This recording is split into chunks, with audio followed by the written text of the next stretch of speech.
Graça e paz. Quero convidar você à leitura do texto bíblico que se encontra em Êxodo, capítulo 17, versículos 1 a 7. Acompanhe a leitura do texto sagrado. Diz assim a palavra de Deus: Toda a congregação dos filhos de Israel partiu do deserto de Sim, fazendo suas paradas, segundo o mandamento do Senhor, e acamparam em Refidim. Mas ali não havia água para todos beber. Então o povo discutiu com Moisés e disse: Dê-nos água para beber. Moisés respondeu: Por que vocês estão discutindo comigo? Por que estão tentando o Senhor? Mas ali o povo estava com sede de água e murmurou contra Moisés, dizendo: Por que você nos tirou do Egito para nos matar de sede, a nós, nossos filhos e os nossos rebanhos? Então Moisés clamou ao Senhor: Que farei a este povo? Daqui a pouco vão me apedrejar. O Senhor respondeu: Passe adiante do povo e leve com você algum dos anciãos de Israel. Leve também o bordão com que você feriu o rio Nilo e siga em frente. Eis que estarei ali diante de você sobre a rocha em Horebe. Bata na rocha, e dela sairá água, e o povo beberá. Moisés assim o fez na presença dos anciãos de Israel, e chamou o nome daquele lugar de Massá e Meribá, por causa da discussão dos filhos de Israel, e porque tentaram o Senhor, dizendo: Está o Senhor no meio de nós ou não? Vamos orar? Fala conosco, ó Deus, pela tua palavra. Ela é viva e eficaz, e ela pode nos alimentar a cada dia. Assim oramos, em nome de Jesus. Amém. Gostaria de iniciar dizendo que eu tenho ficado assustado com algumas postagens nestes últimos dias. Postagens que, em nome da fé, têm espetacularizado a religião. Isso já era meio comum, mas me parece que cada vez mais estamos tentando chamar a atenção das pessoas. Numa dessas postagens, a chamada era assim: Código da unção quântica, destravando a unção radioativa, treinamento ao vivo. Uma outra dizia assim: ativação do profeta raio-x de Deus, destravamento de profetas clarividentes, profetas raio-x de Deus e profetas intuitivos. Vamos treinar você. Eu meio que me assustei, porque as falas em nome da religião e até de um ato maravilhoso que a Bíblia nos ensina, que é o ato do ser profeta em nome de Deus, do falar em nome de Deus, tem criado algumas expectativas muito diferentes do texto sagrado. Então, eu gostaria de convidar você a dar uma olhadinha para o texto que nós fizemos a leitura hoje. Olhe para o texto. Esse texto, ele é fruto de uma tradição oral, ou seja, por muitos anos foi passado por boca, de pai para filho, geração a geração, e somente depois de muito tempo, que houve um trabalho redacional, que pegou-se essas tradições e transformou num texto para que ficasse guardado. Por exemplo, nós temos ali no texto sagrado tradições dos patriarcas, Abraão, Isaque, Jacó, quantas tradições foram reunidas depois. O nosso texto faz parte das tradições ou do bloco de tradições que narram a libertação do Egito, que narram a travessia do deserto. Ou seja, é um conjunto de textos que antes eram contadas histórias para as gerações e que num determinado momento essas várias histórias são juntadas. Histórias que fazem parte da experiência do povo de Deus com o seu Deus. São textos que narram a libertação deles lá do Egito e a caminhada pelo deserto. E de forma específica, este nosso texto aqui fala do deserto do Sinai. São coisas muito simbólicas geograficamente. A experiência, quanto mais nos aprofundamos no estudo do texto sagrado, mais coisas interessantes e profundas descobrimos. A mensagem principal desse texto aqui é falar do Deus que sustenta o seu povo na travessia do deserto. Ou seja, fala sobre sobrevivência no deserto do Sinai. Deus permitiu que em meio a sinais de mortes, eles pudessem sobreviver. Eu fico pensando que nestes tempos que nós vivemos agora, de espetacularização da religião, onde o extraordinário é utilizado como um chamariz de adeptos, né? Venha, você vai ser treinado, né? Adeptos, seguidores, consumidores. Eu diria, nós estamos precisando de reflexões teológicas que sejam mais maduras, mais voltadas ao texto sagrado, mais voltadas a um ensinamento bíblico teológico.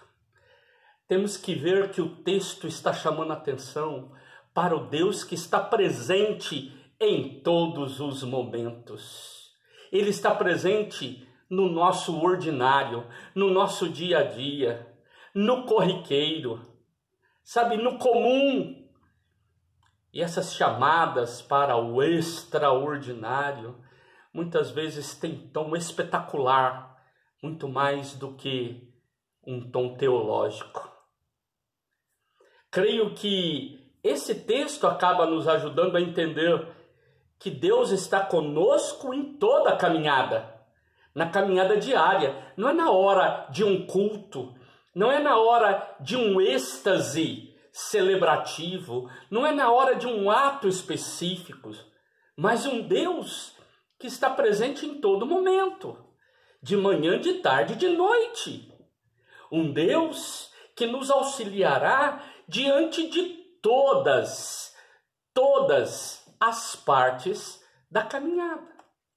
Por isso eu quero propor para vocês, convido vocês a conhecerem um pouquinho mais de alguns dados exegéticos deste texto, que quem sabe possa nos ajudar a compreender melhor uma narrativa como essa, um jeito de texto como esse, narrativas que nos ajudem a vencer essa leitura espetacularizada que se faz do agir de Deus no mundo. Infelizmente, às vezes gostamos de destacar o espetacular, o extraordinário. Mas eu quero te convidar, vamos dar uma olhadinha em alguns apontamentos exegéticos? Primeira coisa, eu queria dizer para você, os beduínos, lá do passado até hoje, eles aprenderam alguns truques para sobreviver no deserto.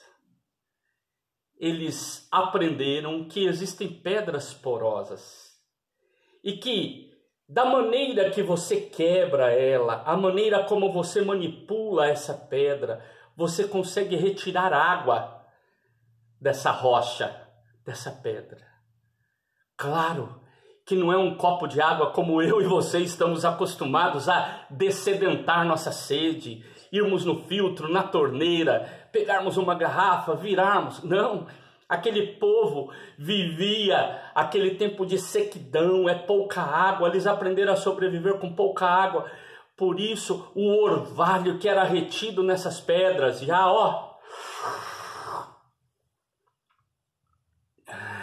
era capaz de dessedentar, de alimentar, de fortalecer. A própria ciência diz isso, né? A ciência, e aí são dados científicos, diz que na região do Sinai, você tem ali rochas porosas, rochas que recebem o orvalho e que guardam esse orvalho dentro dela e que elas podem ser utilizadas para retirar-se água delas. Então alguém pode perguntar assim: será que foi isso que aconteceu na hora? Simplesmente tiraram água ali desse jeito? Eu gostaria de dizer para você que provavelmente seja isso. Acho que é uma boa possibilidade olharmos por aí. Mas o que nós temos que entender é que o foco deste texto não é falar dessa grandiosidade do ato de tirar a água da rocha, ou seja, do espetacularizar a sobrevivência no deserto. Pelo contrário, o que nós precisamos tirar do texto é que o povo de Deus, Israel, reconheceu que Deus, ali naquele lugar, propiciou para eles a água necessária. Num lugar onde não tinha água de outro jeito, ali teve jeito de tirar água de pedra. Às vezes nós gostamos do extraordinário, né? Achamos que o milagre é o mais importante, que o extraordinário é o mais importante. Mas o que nós vemos aqui é que o povo de Israel simplesmente vai reconhecer: Deus nos deu água. Se foi do jeito que os beduínos faziam ou de qualquer outra forma, isso não é o mais relevante. O relevante é que Deus deu água ao seu povo. E aí entra uma questão muito importante. O escritor aqui, ele vai pegar essas tradições do Deus que dá água no deserto e vai ali escrever, vai juntar essas tradições. E aí temos o texto que eterniza essas histórias. E esse texto vai falar do Deus que dá água para o povo. Ali não é um texto jornalístico, não tem ninguém acompanhando e dizendo assim: olha, só há essa forma aqui de interpretar o texto. Pelo contrário, são várias histórias dizendo: Deus nos sustentou no deserto. Nessa passagem, onde é narrado aqui a ingratidão do povo, mas a compaixão e o cuidado de Deus, muitas vezes pregadores e pregadoras se preocupam em tratar de forma espetacularizada, né? Acabam por apresentar um Moisés meio que galã, né? Usando uma narrativa dramatizada, um Moisés meio galã, forte, poderoso, que chega com gestos assim nobres, de grandeza, de potência, pega o seu bordão e ele finca na rocha e de lá sai um monte de água. Aí parece que aquele povo vai chegando com um monte de canequinha debaixo da rocha. Uhul, da rocha. Uhul, bebe água, tem mais água. Parece que isso não representa o mundo do deserto. O mundo do deserto é pouca água, e naquela pouca água Deus deu o suficiente. Eu gostaria de concluir dizendo para vocês: se foi o truque de tirar a água da pedra, ou se foi um ato extraordinário, isso não é o mais relevante. O mais relevante é: o povo reconheceu, Deus nos deu água. Portanto, eu quero dizer a você, diante dos desafios da vida, do dia a dia, da nossa caminhada pelo deserto da vida, momento em que atravessamos lutas, sofrimentos, desencantamentos. Na hora que às vezes dá vontade de perguntar, né? Deus está comigo ou não está? Ao invés de procurar o extraordinário, procure ver o cuidado de Deus. Se Ele quiser usar o extraordinário, Ele usará. Ele é Deus, mas te dou certeza, no ordinário Ele já tem te sustentado. Precisamos reconhecer essa presença maravilhosa dEle.